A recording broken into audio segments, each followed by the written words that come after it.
네, 좀 쉬다 오셨죠? 비진이 의사표시 다음에 통정호의 표시 계속 보겠습니다. 포인트를 좀 보시면 통정호의 표시는 당사자 간에는 항상 무효입니다. 그리고 선의의 제3자는 보호받는 상대적 무효예요. 뭐랑 유사해요? 상대적인 무효 두 개밖에 없다 그랬죠. 이 앞에 배운 비진이 의사표시하고 통정호의 표시.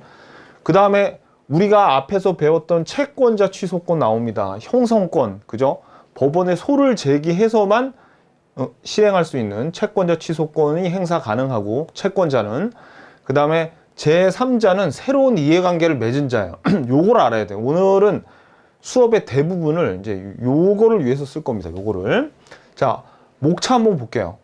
우리가 지금 뭘 나가고 있냐면 법률 행위를 다 보고 의사표시를 배우고 있는 중입니다. 그래서 저번 시간에 의사표시의 4개의 절 중에 의사표시의 불일치에서 비진이 표시하고 통정호의 표시가 있는데 지금 요 통정호의 표시를 지금 공부하고 있는 중이에요. 자, 그러면 우리 기본서 117페이지에 통정호의 표시가 나와 있는데 여기 법조문이 통정호의 표시의 허위의 의사표시라고 해서 108조가 나와 있죠. 108조인데 상대방과 통정한 허위의 의사표시는 무효로 한다. 통정한 허위의 의사표시의 무효는 선의의 제3자를 대항하지 못한대. 그러면 이 무효라는 건 당사자 간에 언제나 무효란 얘기지만 선의의 제3자는 어떻게 선의의 제3자는 보호하는 상대적 무효라는 얘기인데 요 두 줄을 이제부터 저랑 같이 해설을 해 나갈 겁니다. 자, 통정허위 표시를 가장행위라 그래서 무슨 이 가장행위에 들어가는 범주가 되게 넓습니다. 채권을 통정허위 표시로 가짜로 매매하면 가장채권 매매, 부동산을 가짜로 팔면 가장매매, 가장양도인 막 계속 그런 말이 나. 가장이란 말이 붙으면 그럼 통정허위 표시를 얘기하는구나. 우리 그걸 아셔야 되고요. 자, 예를 들어서 이런 거예요.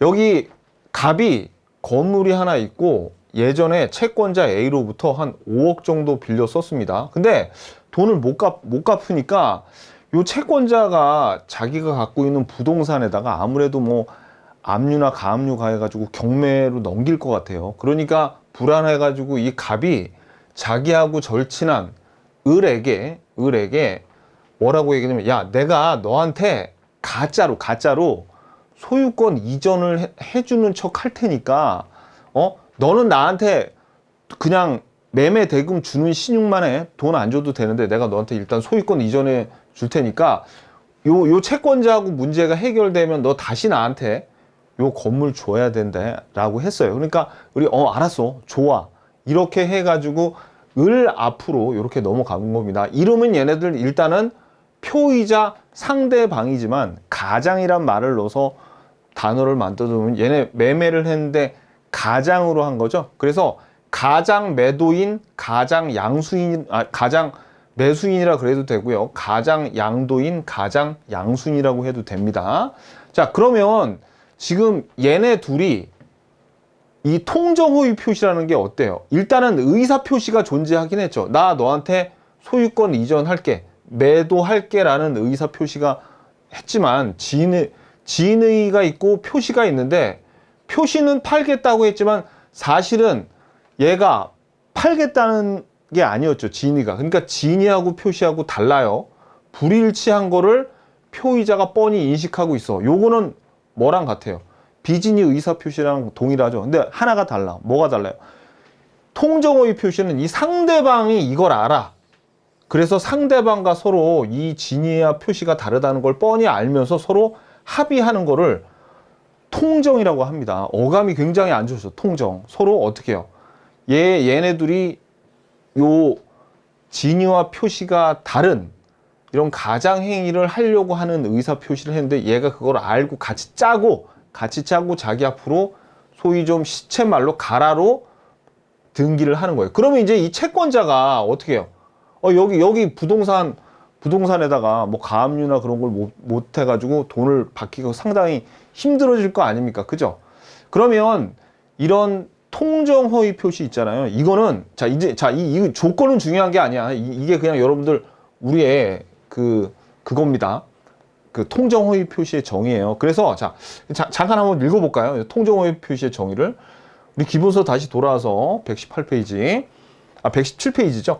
봐봐요. 표의자가 상대방과 통정하여 의사표시가 불일치함을 알면서 하는 의사표시를 통정허위 표시라고 하는데 가장행위라고 한다 그랬죠. 그래서 가령 채권자의 강제 집행을 면하기 위해서 타인에게 소유권을 이전하는 경우, 그러니까 지금 방금 말씀드린 겁니다. 요거.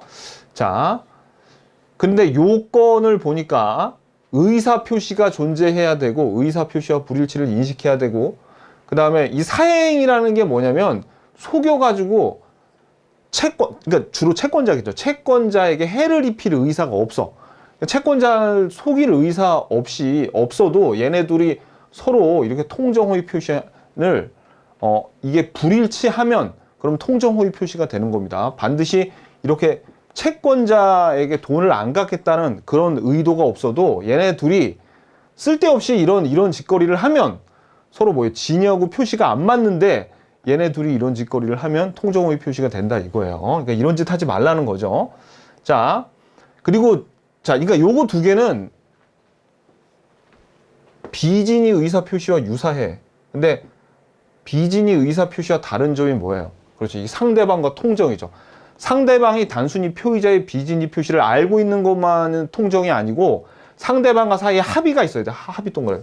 합의. 요거를 통정이라고 합니다. 자, 근데 이제부터 중요한 거는 이 요건은 별로 중요한 게 아니에요. 당사자 간의 효과가 어떻게 되는지 봐야 되는데 이것도 복잡하지 않습니다. 간단해요. 효과를 보자고요. 효과는 이 둘의 당사자 간은 진의와 표시가 일치하지 않고 상대방도 그걸 알고 있죠.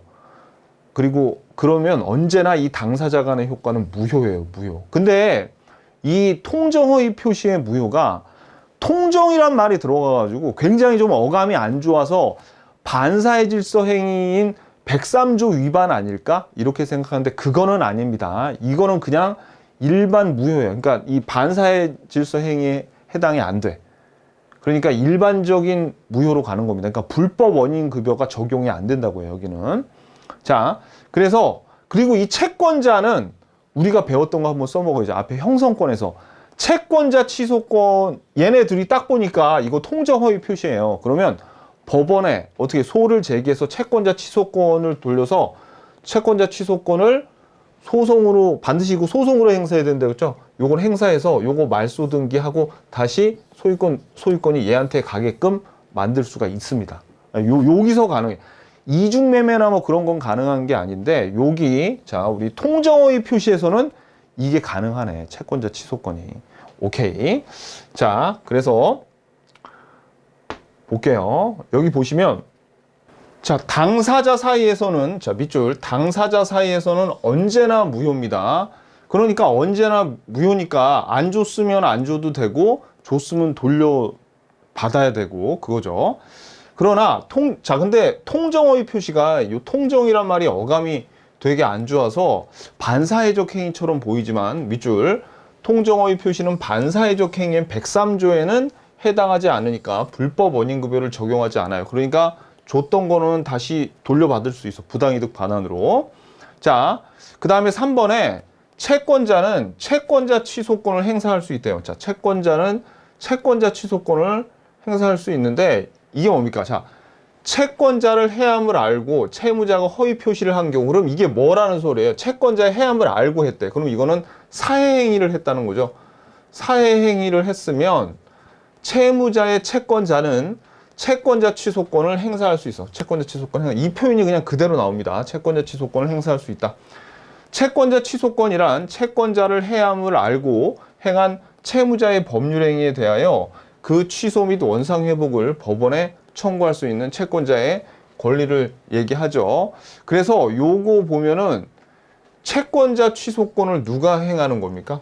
얘가 안 되니까. 요 채권자가 요 놈이 얘한테 요 통정허위로 가장 매매를 하는 것은 자기가 채권을 회수하는 거를 해치려는, 자기에게 손해를 입히려는 거니까 요거를 취소시켜 주세요라고 누가 요 채권자가 채권자 취소권을 행사한다는 겁니다. 무슨 얘기인지 아시겠죠? 오케이. 그 얘기예요. 자, 그래서 다시 한번 읽어보자고요.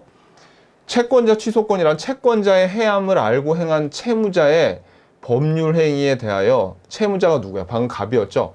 채무자의 법률 행위에 대해서 그 취소 및 원상 회복을 법원에 청구할 수 있는 채권자의 권리를 얘기하고요. 자, 그 다음에는 2번은 그냥 예니까 그냥 한번 보시고요.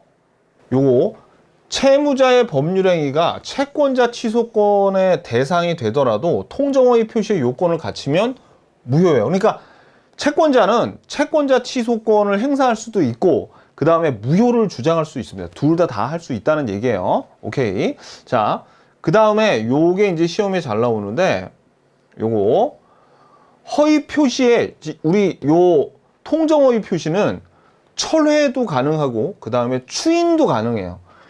이건 뭐냐면 이런 거죠. 여기 얘네 둘이 원래는 돈 안 받고 그냥 등기만 넘겨줬죠. 그랬을 때 나중에 을이 이 집에 살아보니까 좋아. 그러니까 야, 내가 진짜로 너한테 5억 줄 테니까 이 집 나한테 넘겨. 그럼 그래 알았어. 그럼 너 진짜 가져. 이렇게 할 수 있단 말이에요. 그러면 그 돈 받아서 얘한테 갚고 그러면 되니까 이런 통정허위 표시가 나중에 추인이 가능해. 추인이. 그게 바로 요겁니다. 요거 별표. 요거 중요합니다. 추인, 철회보다 추인이 훨씬 중요해요. 자, 그래서 추인이 가능하다. 추인이 가능해. 근데 여기에서 있잖아요. 자, 요거는 근데 옆에다가 비진이 의사표시, 비진이도 추인이 가능해. 그래서 나중에 보면 알겠지만 여러분들 미리 말씀드리면 우리가 뒤에 무효와 취소 배울 거거든요. 추인이 가능한 거는 뭐 강행규정 무효나 그런 건 추인이 안 돼요. 근데 이렇게 상대적인 무효 2개만 추인이 가능합니다. 참고로 알아두세요. 그러니까 이게 중요하다고. 오케이, 됐어요.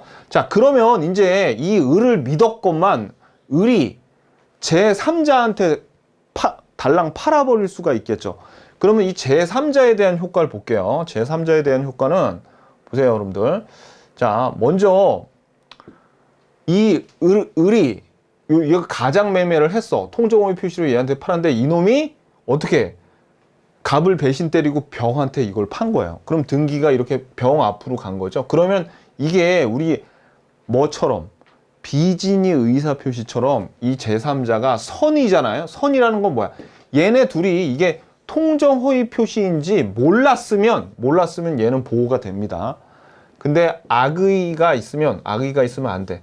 근데 만약에 이건 어때요? 선이었는데 과실은 있대. 그래도 보호돼. 왜? 우리 비진이 의사표시에서도 봤지만 제3자는 그냥 선의이기만 하면 되지 무과실까지 요하지는 않았죠. 그러면 선생님 저번 시간에 뭔가 무과실도 요하지 않았어요? 그거는 우리 비진이 의사표시에서 상대방이 선의 앤드 무과실이었죠. 하지만 제3자부터는 뭐였어요? 그렇죠. 제3자부터는 선의만 요구했어요. 자, 그래서 제3자의 효과를 볼게요. 미리. 자, 선의의 제3자를 보호합니다. 그래서 반환 청구가 안 돼. 갑이. 야, 이거 무효였으니까 돌려줘. 안 돼. 왜? 이건 상대적 무효니까. 그리고 이 채권자가 얘한테 채권자의 강제 집행도 안 돼요. 얘가 어떻게 할 수가 없어. 얘는 보호받으니까. 그 다음에 과실은 요하지 않아요. 선의이기만 하면 돼요. 그리고 비진이 의사표시처럼 얘가 선의로 추정돼. 왜? 선의로 추정. 만약에 얘가 이거를 돌려받으려면 어떻게 해야 돼? 그렇지. 얘가 악의임을 자기가 증명해야 됩니다. 비진이 의사표시하고 똑같죠. 그거는. 그죠? 오케이. 제3자는 선의가 추정돼서 무효를 주장하는 측. 그러니까 누가? 저 표의자가 악의를 입증을 해야 됩니다. 그리고 요 제3자로부터 산 사람도 전득자죠. 그래가지고 우리 비진이 의사표시에서 여러 명한테 건너갔을 때 한쪽에서 먼저 선의가 나오면 그 다음부터는 악의여도 다 유효가 됐었어요. 자, 그리고 요거 아까 요건 봤었고 추인에 관련된 내용 요거는 아까 봤었고 요게 제3자에 대한 효과입니다. 자, 그럼 다시 우리 기본소 볼게요. 자, 그러면 제3자에 대한 효과는 자, 선의의 제3자에게 대항하지 못해. 이게 뭐예요? 상대적인 무효죠. 상대적인 무효. 그죠? 그 다음에 자, 이게 중요해요. 제3자 선의는 추정되면 허위 표시의 무효를 주장하는 측에서 표의자죠. 제3자가 악이라는 사실을 입증해야 되고요. 그 다음에 제3자로부터 다시 전득한 자 또한 제3자이며 제3자가 악이라고 해도 그로부터 전득한 자가 선의인 경우에는 전득자는 보호된다. 이건 우리 비즈니스에서 다 배웠던 내용. 오케이. 자, 그 다음에 여기 119페이지. 요거 제3자의 자, 근데 우리 통정허위 표시는 비진이 의사표시랑 좀 비슷해가지고 여태 배운 거에서도 지문이 나오긴 나오는데 사실 나오는 거는 여기서 다 나옵니다. 여기. 자, 봐봐요. 여러분들. 우리 방금 전에 봤던 요 제3자 있죠. 제3자. 제3자가 선의이면, 얘가 선의이면 소유권을 취득한 거 아닙니까? 자, 근데 어떤 얘네들이 이 통정허위 표시한 얘네들한테 휘말려가지고 얘가 이제 뭐 이 재산권에 관여를 하게 됐어요. 그때 여러분들 얘가 일단 제3자라고 이렇게 판명이 나는 게 좋겠어요? 아니면 얘가 얘네들과 유사한 당사자라는 이렇게 판결이 났으면 좋겠어. 자, 일단은 얘가 제3자여야지 좋은 거야. 왜냐면 이 어떻게 재산이 얘네하고 얽힌 병이 당사자라고 이렇게 판명이 되잖아요. 그러면 얘네랑 한패거리라는 소리야. 그래가지고 이게 무효죠.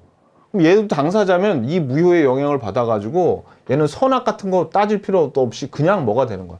얘는 다시 건물 돌려줘야 돼. 근데 얘가 일단 제3자라고 판명이 돼야지 얘가 그 다음에 선인지 악인지를 구별하는 단계까지 가는 겁니다. 만약에 얘가 제3자가 아니고 그냥 당사자야 하게 되면 어떻게 되는 거예요? 그렇죠. 그러면 얘는 선악 구별할 필요도 없어. 그냥 이게 다시 돌려줘야 돼. 일단 제3자가 되고 선이어야지 얘가 요 건물을 취득하게 되죠. 자, 그런데 보세요, 여러분들. 근데 우리가 이렇게 간단한 예만 봤는데 세상에는 아주 이상한 놈들도 많고 참 희한한 거래를 하는 인간들이 많아요. 그래서 얘가 이렇게 딱 제3자인지 아닌지 구별이 그렇게 명확하지가 않아요. 그래서 자, 볼게요. 우리 기본서에 나온 요 제3자의 정의 있죠? 요거를 한번 읽어보면 어떻게 되냐면 이게 그대로 이겁니다. 봐봐요. 제3자란 허위 표시의 당사자와 포괄승계인 이외의 자로서, 자, 여기서 한번 끊어. 자, 허위 표시의 당사자는 누구를 얘기하냐면 요놈과 요놈이죠. 지금 가장행위, 통정허위 표시를 했던 얘네 둘, 갑, 을을 의미하는 거고요. 포괄승계인은, 그러니까 얘네들은 당사자인데 얘네 둘 중에 특히 이놈의 상속인 있죠. 포괄승계인 상속인. 얘는 같은 놈으로 치는 거예요. 그러니까 이 상속인이 가장 매매된 거를 을이 죽어가지고 상속을 받았어. 그래가지고 아니 저는 제가 가장 매매한 게 아니라 우리 아버지가 한 거잖아요. 이거 제 거 아니에요. 이렇게 할 수가 없다고. 왜? 상속인은 같은 놈으로 보는 거예요. 그래서 포괄승계인 이외의 자로 자, 여기서 한번 끊었죠. 허위 표시에 의해서 외형상 형성된 법률 관계를 토대로. 참 말 지저분하게 한다. 그죠? 자, 여기서 중요한 게 실질적으로 새로운 법률상의 이해관계를, 결국은 여기서 진짜 건질만한 거는 이게 제일 중요합니다.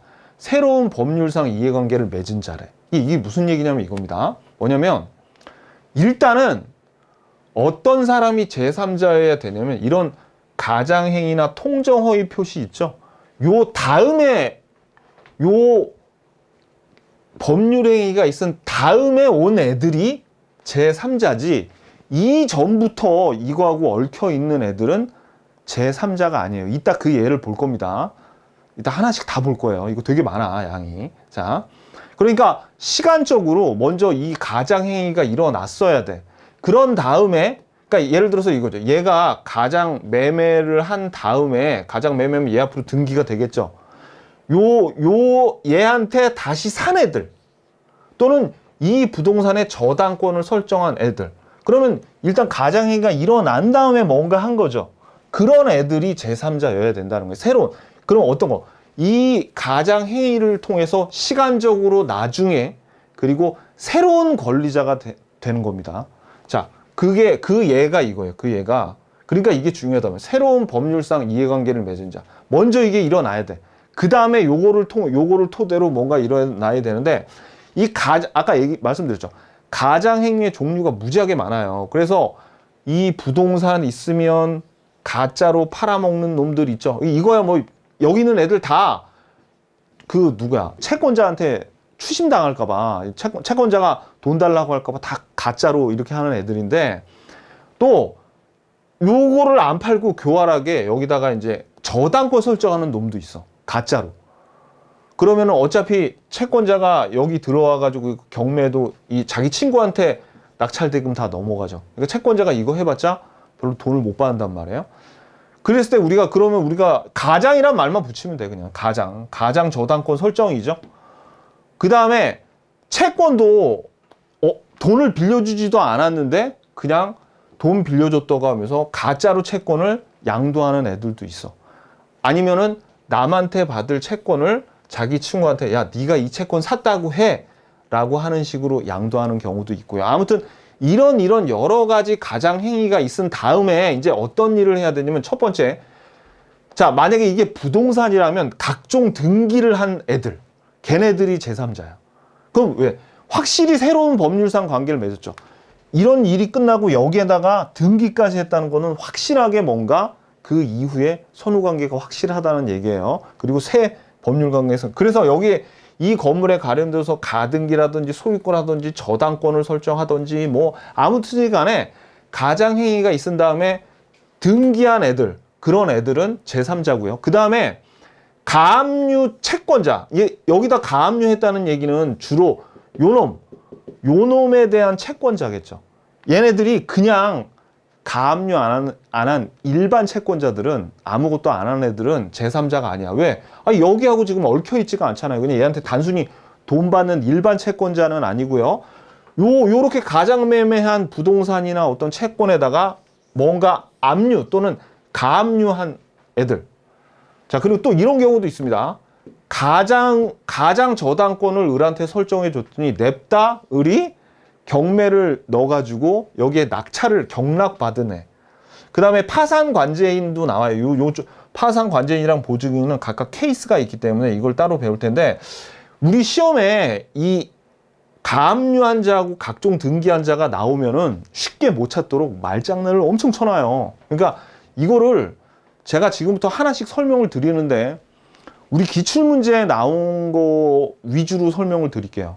그래서 일단 이거를 딸딸 외우는 건 무의미하고 일단 한번 봐두시고 기출문제 풀고 한번 봐야 됩니다. 이걸 딸딸 외우는 건 진짜 무의미하거든요. 자, 이게 근데 몇 명이나 되냐면 꽤 많습니다. 여기 보면 제3자에 해당하는 자가 쫙 나와. 이렇게 8개 되고 제3자에 해당하지 않는 자가 5개가 되는데 제3자에 해당하지 않는 자는 좀 쉬워요. 제3자에 해당하는 자를 지금부터 한번 하나씩 자세히 보자고요.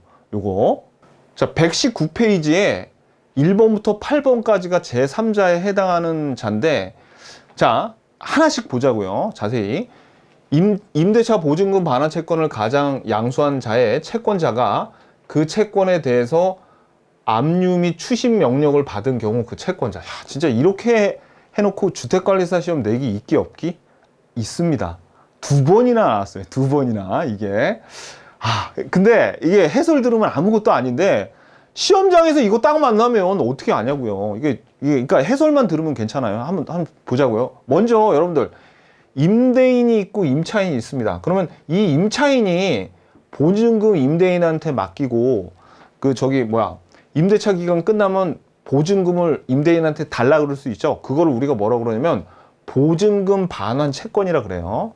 근데 이 임차인이 빚쟁이야. 다른 사람이 얘한테 돈을 달라는 채권자들이 있기 때문에 이 임차인이 보증금 반환 채권도 잘못하면 이 채권자들한테 뺏길 수가 있죠. 그래가지고 자기가 믿을 만한 친구에게 요 보증금 반환 채권을 얘한테 팔았어. 그 말은 뭡니까? 임차인이 임대인한테 야 보증금 나한테 주지 말고 얘한테 줘야 돼. 그래서 가장 양수인한테 주라고 얘기를 한 거죠. 그러면 이 보증금 반환 채권 진짜로 판 게 아니라 임차인이 자기하고 친한 이 가장 양수인, 그러면 이 임차인은 채권을 가짜로 팔았으니까 가장 양도인이겠죠. 요 임차인의 친구한테 가짜로 요걸 판 거죠. 요거 채권. 자, 그러니까 이게 가장 매매고 통정 허위 표시란 말이에요. 근데 그런데 웃기게도 요 가장 양수인 있죠. 가장 양수인에게도 채권자가 있었어. 그러니까 얘도 빚쟁이였어요. 그래가지고 누가 이 가장 양수인이 이 보증금 반환 채권을 샀다는 얘기를 듣고 부랴부랴 이 가장 양수인의 채권자가 여기에다가 압류 및 추심 명령을 걸어버렸어. 그럼 봐봐요. 가장 매매가 일단 일어났죠. 일어나고 나서 그 다음에 압류 또는 가압류 걸었지. 그러니까 이 채권자가 제3자에 해당한단 말이에요. 이게 비록 가장 매매에 의한 이게 가장 채권이라 할지라도 어떻게 이 채권자가 어떻게 이제 요 보증금에 대해서는 얘한테 추심을 받기 위해서 압류를 할 수 있다는 얘기입니다. 얘가 선의라면은 제3자니까. 오케이. 자, 그럼 다시 한번 읽어볼게요. 이제 읽히나. 임대차 보증금 반환 채권을 가장 양수한 자 누구야? 얘죠. 가장 양수한 자의 채권자가 그 채권에 대해서 압류 및 추심 명령을 받은 경우에 요 채권자 뭡니까? 요 채권자 얘가 제3자다. 쉽죠? 다 이렇게 구성되어 있어. 이 1번이 제일 어려워요. 제일 어려우니까 시험 문제 2번이나 냈겠지. 자, 그 다음에 2번 가장행위를 기한 채권을 가압류한 채권자. 자, 이거는 뭐냐면 이겁니다. 가장행위를 기한 채권이라고 그랬으니까 이 양도인이 가장 양수인에게 예를 들어서 얘도 지금 채권자들이 있어. 돈 빌렸어요. 누구한테. 그래가지고 이 건물에 이 채권자가 압류 들어올 것 같아. 가압류, 압류 들어올 것 같아서 뺏길 것 같으니까 어떻게 하냐면 이 가장 양도인이 이걸 팔았어요. 그러면 이 가장 양수인도 이거를 가짜로 산 거죠. 하지만 얘네들이 이 가짜지만 계약을 맺게 되면 어떤 권리가 쌍방에게 생기냐면 가장 양수인에게는 소유권 이전, 왜냐면 얘가 매수인의 지위에 있으니까 소유권 이전 등기 청구권이라는 채권이 생기고 가장 양도인에게는 매매 대금 채권이라는 이런 권리가 생기죠. 이랬을 때 가령 가장 양수인의 채권자가 요 소유권 이전 등기 청구권 채권을 가압류를 걸었죠. 그러면 이거 뭐야? 가장 양도가 일어난 다음에 채권자가 가압류 건 거죠. 만약에 가장 양도인의 채권자도 요 매매대금 채권에 요걸 걸어도 되고, 그래서 가장 매매 이후에 가압류를 걸었대. 이 채권자가. 그러면 뭐가 되는 거예요? 오케이. 그러면 얘도 제3자가 되는 겁니다. 그거를 좀 친절하게 적으면 모를까? 가장행위를 기한 채권을 가압류한 채권자. 아무튼 일단 채권자가 자, 여러분 가압류한 자나 가압류한 채권자나 같은 말이라고 보시면 돼. 왜? 가압류할 사람은 거의 채권자밖에 없잖아요. 그래서 일단 이 가장 매매 이후에 뭔가 가압류한 사람은 가압류한 채권자, 가압류한 자는 제3자가 되는 겁니다. 그런데 일반 채권자는 가압류 같은 거 안 한 사람, 그런 사람은 제3자가 될 수 없어요. 이따 나옵니다. 자, 이게 2번이고요. 자, 3번. 가장의 근저당권 설정 계약이 유효하다고 믿고 그 피담보 채권을 가압류한 자. 자, 이거예요. 가령 A가 이 부동산 주인이고 B가 A의 친구인데 C가 얘 채권자야. 그래가지고 사실 요거 5억을 요거 담보해서 빌려줬습니다. 그런데 이 부동산 가치가 예를 들어서 한 6억 정도 해요. 그랬을 때 이 A가 자기 친구한테 야, 너 있잖아. 나한테 가짜로 돈 6억 빌려준 거로 치고 이 6억에 대한 가짜 근저당권 가치 설정하자. 이렇게 해서 통정허위 표시를 한 거죠. 그러면 아무튼지 간에 이 계약에 피담보 채권이 6억짜리가 여기 있는 거예요. 이게 가짜이긴 하지만 제3자가 보기에 얘 6억짜리 빚이 있네 했을 때 이 가장 저당권자의 빚쟁이가 채권자가 어떻게 요 피담보 채권을 가압류를 또 했죠. 그러면 이 채권자는 뭐예요? 자, 가장행위가 일어난 다음에 새로운 권리를 얻었잖아요. 그죠? 새로운 관계를 맺었잖아. 그러면 이 채권자는 뭐가 된다? 그렇죠. 제3자가 되는 겁니다. 오케이. 요거. 그러니까 여러분들이 여기 이제 보시면 일부러 제가 다 모아놨는데 여기에 보면은 압류라던가 가압류를 한 채권자들 있죠. 그런 애들이 새로운 법률상 이해관계를 새롭게 맺은 애들이야. 요런 애들. 자, 그 다음에는 아까 말씀드렸지만 등기한 애들이 있죠. 끝난 다음에 등기한 애들이 4번, 5번 나옵니다. 한번 볼게요. 자, 이거는 이겁니다. 예를 들어, 자, 얘네들 다 채권자한테 부동산 뺏길까봐 가장 양수인한테 가짜 매매했죠. 그 다음에 만약에 누가 여기에다가 가등기 설정하잖아요. 그럼 이 가등기 명의인이 제3자고, 여기에서도 지금 가장 전세권 설정 계약했는데 이 전세권을 목적으로 해서 돈 빌릴 수 있거든요. 그랬을 때 요 전세권을 목적으로 저당권 설정하면 이거 다 등기된 거 아닙니까? 그죠? 그러면 보세요. 이 가장 매매 이후에 등기됐죠. 이것도 가장 전세권 설정 이후에 저당권 등기됐죠. 이런 경우에 얘네들 다 뭐가 되냐면 제3자가 되는 거예요. 자, 볼게요. 부동산의 가장 양수인으로부터 소유권 이전 등기 청구권 보전. 그러니까 길지만 아무튼 가등기 받은 애는, 그러니까 가등기 받은 자가 가등기 명의인이죠. 얘는 제3자고요. 자, 허위 표시인 전세권 설정 계약이 가장 전세권 설정 계약이었는데 등기까지 마친 전세권에 대해서 저당권을 취득했대요. 그러면 이 사람을 사실은 전세권을 목적으로 하는 저당권자라고 부르는데 이 저당권을 취득한 자가 얘를 얘기하는 거야. 제3자. 무슨 얘기인지 아시겠죠? 그러니까 지금 봐봐요. 이게 우리 시험에 나오는 게 이런 모양으로 나온다고. 그러니까 어떻게 바로 등기한 자 이렇게 안 주고 막 이렇게 말을 막 등기라는 말 안 주려고 별별 짓을 다 해요. 아무튼. 자, 그러니까 이런 식으로 나오니까 해설을 안 들으면 알 수가 없는 거죠. 수험생들 입장에선. 그죠? 자, 요거 아셔야 됩니다. 그런데 여기에 예를 들어서 가장 매매인데 이 자리에 가등기가 아니라 전세권 등기, 저당권 등기, 또 뭐 있어? 지상권 등기, 다른 등기 다 오더라도 다 제3자가 되는 거야. 이런 어떤 가장행위 이후에 뭔가 등기가 됐으면 요 가등기뿐만 아니라, 아셨죠? 오케이. 우리 시험에서는 수험생들이 가등기가 어려우니까 이게 악질적으로 가등기를 냈는데 요 자리에 예를 들어서 전세권 들어가 봐요. 그럼 한결 더 쉬웠겠지. 그죠? 오케이. 자, 그 다음에 6번.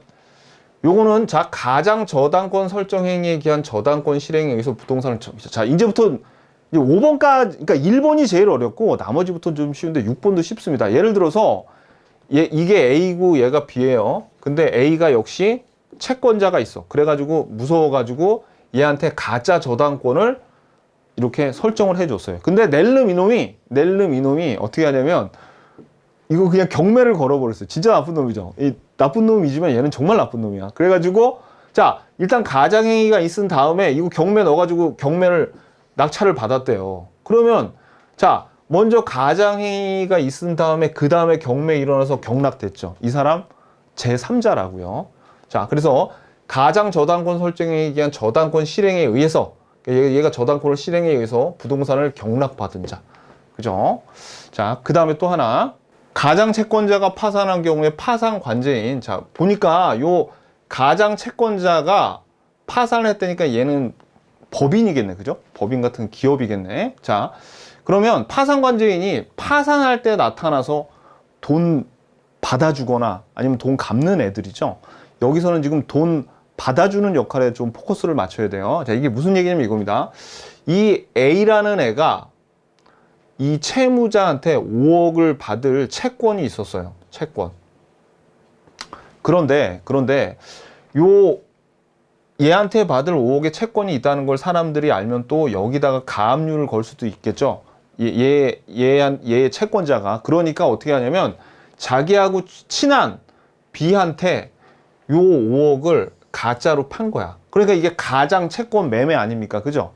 그러면 얘는 가장 양수인이라고 할 수도 있지만 얘가 가장 채권을 팔았으니까 가장 채권을 갖고 있는 가장 채권자라고 할 수 있겠죠. 그러니까 얘가 지금 가장 양수인이에요. 그러니까 이 자리에 사실 가장 양수인이 들어가도 상관없는 거예요. 자, 그러면 이 경우에 만약에 이 가장 양수인이 파산해 버렸어. 이 다음에 그러면은 어떻게 해요? 이제 파산 관제인이 들어와가지고 이 가장 채권을 기해서 이 채무자한테 추심을 할 수 있다는 얘기입니다. 뭘로? 그렇지. 가장행위 된 다음에 파산해서 얘가 들어왔죠. 그러니까 그 이후에 들어왔잖아요. 그러니까 이 파산 관제인도 뭐가 된다? 제3자가 될 수 있고요. 여덟 번째, 가장 채무에 대한 보증 채무를 이행하여 구상권을 취득한 보증인. 자, 보통 이 채권자가 돈 빌려줄 때 채무자와 그 다음에 보증인을 세우는 경우가 있어요. 보증인을 세우는 경우가 있는데, 보증인은 뭡니까? 채무자가 돈 못 갚으면 보증인이 책임을 져야 되는 경우죠. 자, 근데 이 채권자가 채권을 온전한 걸 파는 게 아니라 가장 채권을 판 거예요. 그럼 얘를 가장 양도인, 가장 양수인으로 부를 수도 있겠네요. 그죠? 자, 그런데 이런 가장 채권의 가장 양도가 일어난 다음에 얘가 돈을 안 갚아서 이 순진한 보증인이 보증을 이행을 했습니다. 보증을 성실하게 이행을 했어요. 이 다음에 이행을 하고, 그러니까 내가 네 돈 갚았으니까 네가 돈 나한테 줘라는 구상권을 행사할 수가 있거든요. 그런 경우에 이것도 보세요. 가장 양도가 일어난 다음에 새롭게 이해관계를 맺은 자로 보는 거야. 이 보증인도. 그래서 이 보증인도 제3자가 되는 겁니다. 자, 그래서 우리가 119페이지에 8개를 다 봤습니다. 이거 다 봤는데 시험에 이 8개 안에서 벗어나잖아요. 그러면 우리가 이렇게 추리를 해내야 돼. 얘가 진짜 제3자에 해당하는가 아닌가를 봐야 되는데 상당히 어렵습니다. 그래서 요거를 벗어나서 나오면 여러분들이 찍을 수밖에 없어요. 내용이 상당히 또 말도 엄청 막 이렇게 꼬아서 내기 때문에. 자, 그런 다음에 지금까지는 제3자에 해당하는 자를 봤는데 이제 제3자에 해당하지 않는 자를 한번 보자고요. 자, 첫 번째, 채권의 가장 양수인으로부터 추심을 위하여 채권을 양수한 자. 자, 이거예요. 포인트가 추심을 위하여 이겁니다. 이거는 뭐냐면 얘네 둘이 가장 양도를 해가지고 가장 채권을 이 가장 양수인이 갖고 있어요. 그런데 얘가 어떤 짓을 시키냐면 깍두기한테 시켜가지고, 야, 내가 이 채권을 너한테 팔 테니까, 가장 채권을 팔 테니까 너 얘한테 돈 받아서 나한테 줘, 이런 거예요. 그러면 얘는 독립적인 이해관계를 맺은 게 아니라 얘한테 돈을 받아다 단순히 갖다 주는 거죠. 이런 거는 새로운 이해관계를 맺은 제3자가 아니라는 거죠. 그래서 포인트는 뭐예요? 추심을 위하여. 이런 경우에 이 채권을 추심을 위해서 채권을 양수한 자는 뭐다? 그렇죠. 얘는 제3자로 보지 않습니다. 왜냐하면 새로운 이해관계를 맺었다고 보지 않기 때문에. 두 번째는 이겁니다. 당연히 얘네들이 가장 양도를 했어요. 그럼 이 가장 양수인은 당사자니까 안 되겠죠. 그리고 얘 포괄승계인, 상속인, 얘네들은 동일인 취급한다 그랬죠. 그러니까 얘는 제3자가 아니라고요. 포괄승계인. 자, 그 다음에 세 번째는 가장 양수인의 일반 채권자인데 얘는 이 가장 양도가 일어나기 전인지 후인지 잘 모를 뿐만 아니라 일반 채권자는 그냥 예전에 돈을 빌려주기만 한 애예요. 근데 얘가 요 다음에 가압류, 등기 같은 거를 했으면은 뭐예요? 얘가 이해관계인이 되는데 아무것도 안 하고 그냥 돈만 이전에 빌려준 애다? 그럼 얘는 뭐예요? 일반 채권자라 그래요. 일반 채권자. 아니더라. 얘네들은 제3자가 아니에요. 네 번째는 요거는 채권의 가장 양도에 있어서의 채무자인데, 자, 보세요, 여러분들. 요거는 이 A가 B한테 돈 갚을 게 있어요. 채무자예요. 근데 B가 얘한테 받을 채권이 있는 거죠. 채권이 있어. 채권이 있는데 아무리 생각해도 이 B의 빚쟁이들이 또 여기에 달려들어서 가압류해서 이걸 못 받을 것 같아. 그러니까 이 B가 이 5억을 받을 채권을 누구한테? 자기 친구인 C한테 가짜로 팔았어요. 그럼 가장 채권이 얘한테 간 거죠. 그랬을 때 얘는 제3자일까요? 아닐까요? 아니잖아요. 왜냐하면 가장 채권 양도가 일어난 다음에 그 다음에 이해관계를 맺어야 되는데 이건 가장 채권 양도 이전에 벌써 돈 빌리고 있었죠. 이런 채권의 가장 양도에 있어서의 채무자는 뭐다? 제3자가 아니라고요. 요거. 자, 그 다음에 다섯 번째는 제3자를 위한 계약서의 제3자래. 이게 여러분들 제3자를 위한 계약이란 게 있는데 이건 어떤 계약이냐면 이런 겁니다. 이 원래 자 얘네를 A, B, C라고 합시다. 근데 예전에 이 수익자로부터 그러니까 이 C로부터 A가 3억을 빌리고 있었어요. 그런데 B가 A가 가지고 있는 건물을 3억 주고 살게라고 했더니 A가 그럼 마침 잘 됐다. 너 건물 내가 너한테 소유권 이전 등기해 줄 테니까 이 3억을 날 주지 말고 얘를 줘라. 이런 계약을 제3자를 위한 계약이라 그러고 얘는 지금 이 매매 계약의 당사자는 얘네 둘이죠. 얘네들을 요약자, 낙약자라고 부르는데 돈을 받는 애, 제3자는 돈만 받죠. 그래서 얘를 수익자라고 부릅니다.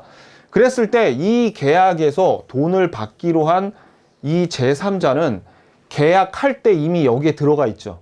그죠? 무슨 가장 매매나 그런 게 아니란 말이에요. 그러니까 얘는 여기 들어가 있는 애기 때문에 이미 계약할 때부터 여기 있었죠. 그러니까 얘는 새로운 이해관계를 맺은 애가 아니라는 겁니다. 무슨 얘기인지 아시겠죠? 그래서 여기서 제3자, 이름은 제3자인데 제3자가 아니래. 어떤 제3자가 아니에요. 통정허위 표시 등에서 보호받는 제3자가 될 수 없다는 얘기입니다. 아유, 끝났어요. 자, 그래서 우리가 이 5개를 다 봤습니다. 조심하셔야 될 게 요 1번의 추심을 위하여 하고 우리가 아까 여기 제3자에 해당하는 자에서 압류 및 추심 명령을 받은 경우하고는 완전히 달라요. 얘는 지금 깍두기입니다. 요거 1번. 그러니까 사채업자들. 자, 그 다음에 이제 여기까지가 사실 오늘 공부가 거의 끝난 거고 적용 범위는 자, 요게 통정허위 표시는 자기하고 통정할 상대방이 있어야 되겠죠. 그러니까 상대방 있는 단독행위나 계약에서 성립하는 거지 상대방 없는 단독행위는 통정이 있을 수가 없습니다.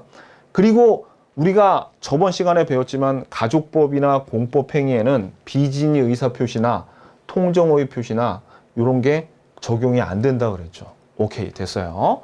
자, 그 다음에 이제 마지막으로 요거 참고로 요거는 다른 시험에선 굉장히 중요한데 우리 시험에서 안 나와가지고 그냥 간단하게만 살펴보겠는데 여기 은닉행위라고 나와 있죠. 은닉행위는 지금까지 본 가장행위랑은 다릅니다. 그래서 은닉행위는 요거는 유효예요. 옆에다 유효라고 적어놔. 요게 중요해요. 이게 무슨 얘기냐면 이겁니다. 요 A가 B한테 요 부동산을 파는 게 아니라 둘이 예를 들어서 뭐 부자 관계라거나 뭐 오자 관계예요. 그래서 그냥 주고 싶어. 그냥 주고 싶은데 그러면 증여세가 더 많이 나오거든요. 양도세보다 증여세가 훨씬 셉니다. 그래서 증여를 하지만 매매라고 속이고, 그러니까 등기의 원인이 매매라고 속이고 이렇게 B한테 주죠. B한테 주면은 자, 이 원래 걔가 숨기고 싶은 건 진짜는 뭐예요? 진짜는 이 증여, 은닉행위죠. 근데 이거는 가짜 아닙니까? 이건 그야말로 통정허위 표시 아닙니까? 요거는. 그래서 요 매매가 무효가 됩니다. 하지만 뭐예요? 요게 유효가 되기 때문에 요게 유효가 되기 때문에 소유권은 B에게 그냥 확정이 돼요. B에게 넘어가요. 요게. 그럼 이게 왜 유효라고 했겠습니까? 그러니까 이게 사실 이거는 통정허위 표시고 이건 진의이기 때문에 이게 유효거든요. 근데 그냥 돈의 관점에서 보면 이렇게 볼 수도 있어요. 한번 생각해봐요, 여러분들. 만약에 이것도 무효로 하고 이것도 무효로 하면 증여세를 나라에서 이렇게 뺏을 수가 없잖아. 그러니까 어떻게? 증여세 받아야지. 이걸 유효해서. 뭐 이렇게 생각하셔도 되고. 자, 아무튼 지금 요게 유효고 요건 무효예요. 조심하셔야 돼요. 그런데 은닉행위가 뭔가 어감이 안 좋죠. 그러니까 가장행위를 통해서 요걸 속인다 그래서 이게 은닉행위인데 은닉행위는 유효해요. 근데 이럴 수 있습니까? 예를 들어, 자, 이거 소유권이 이런 경우에 완전히 B한테 그냥 넘어간 거예요. 완전히. 그래가지고 얘가 마음이 바뀌어가지고 B한테 이거 달라고 할 수 없어요. 이 경우에는. 왜? 이게 그냥 유효가 됐으니까. 그래서 만약에 B가 이거를 제3자한테 팔죠. 그러면 이미 이 은닉행위에서 B가 정당한 소유자가 됐기 때문에 이런 게 있다 하더라도 정당한 소유자가 됐기 때문에 제3자는 선악을 불문하고 얘가 달라 그럴 수 있다 없다? 없습니다. 왜냐면 얘가 확실한 소유자가 여기서 됐기 때문에. 자, 요게 은닉행위인데 참고로 알아두세요. 다른 시험에서 굉장히 중요하게 다뤄지는데 우리 주택관리사에서는 아직 좀 천대를 받고 있어요.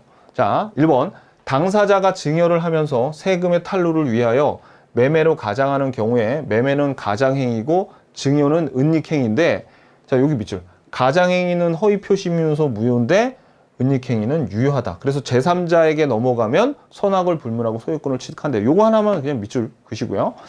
자, 그러면 오늘 드디어 포인트 보자고요. 포인트.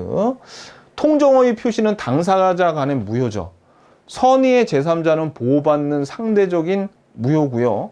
그 다음에 채권자 취소권 행사 가능하고, 오늘은 이 제3자에 대해서 확실하게 알아야 됩니다. 그래서 기출문제 풀 때 이제 얘네들이 등장하거든요. 기출문제 풀어보러 가자고요.